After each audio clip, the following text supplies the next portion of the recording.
Okay, let's unpack this. We're diving deep today into something pretty fascinating.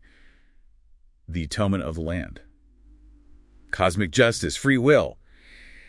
It all seems to weave together in a really surprising way in these sources. It really does. And what's interesting is how the sources approach it. They see the earth not as sinful itself, it doesn't have free will after all, but more like it absorbs the imprint and the influence of sin from creatures. The influence. Yeah. So our mission today really is to explore these maybe unexpected connections between judgment, purification, even love, and how it all points towards restoration. Okay, so starting there then.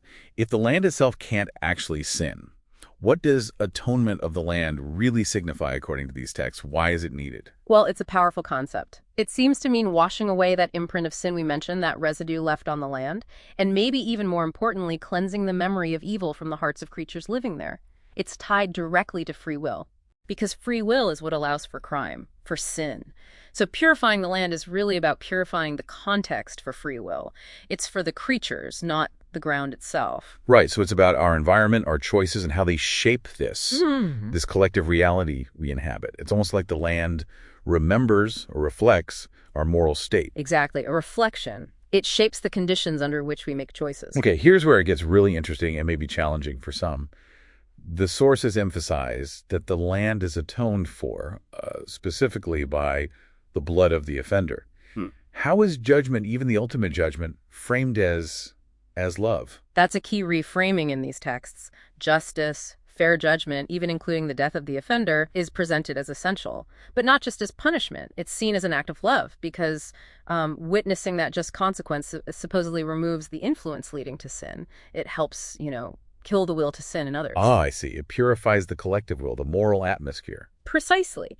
And think about that detail. If the offender is unknown, a sacrifice is offered in the nearest city. It underscores that it's about cleansing the space, the land where the crime happened. It sounds like a very proactive form of justice then, not just reacting to harm, but actively trying to shape the environment for the better. Exactly. Ensuring an environment where choosing good is truly possible and, crucially, preventing more suffering down the line. So if we're talking offenders, these sources also focus on a primary instigator, right?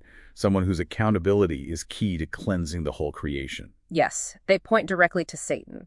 He's described as the chief tempter, with Adam mentioned as a co-offender in that initial fall.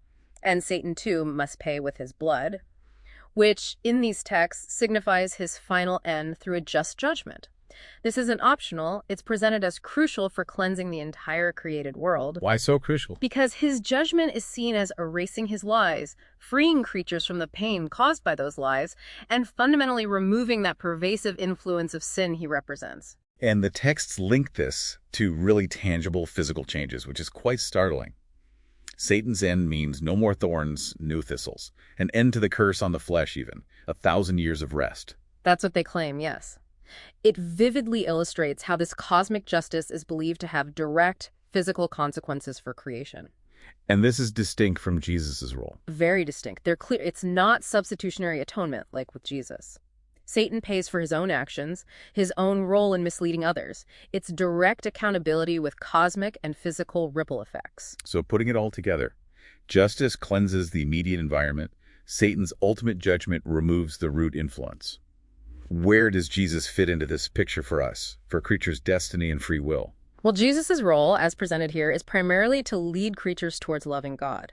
That love inherently removes the desire, the will to sin, and naturally leads to eternal life.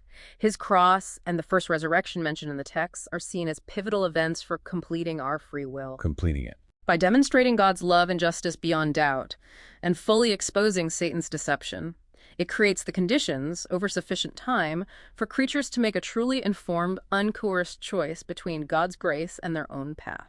So the ultimate goal is genuine freedom of choice. A choice made possible because the overwhelming weight of sin and deception has been dealt with through justice. Yes, exactly. Ensuring creatures can freely choose love without that heavy legacy of sin and suffering clouding everything, ushering in a time when, suffering itself ceases. Wow, what a journey. From, individual choices affecting the ground we walk on right up to cosmic judgments, changing reality itself. It's a lot to take in. As we wrap up, what's one final thought you'd leave our listener with? Something to really chew on from this deep dive. I think it's the challenge to view justice differently, not just as payback, but as a fundamental, maybe even uncomfortable act of profound love. Essential in this view for creating a world where real freedom, real peace, even physical healing of the land and our very natures becomes possible. Think about that link. Judgment impacting whether thorns grow or fleshly curses end. It forces us to see judgment as part of healing, part of completing free will itself.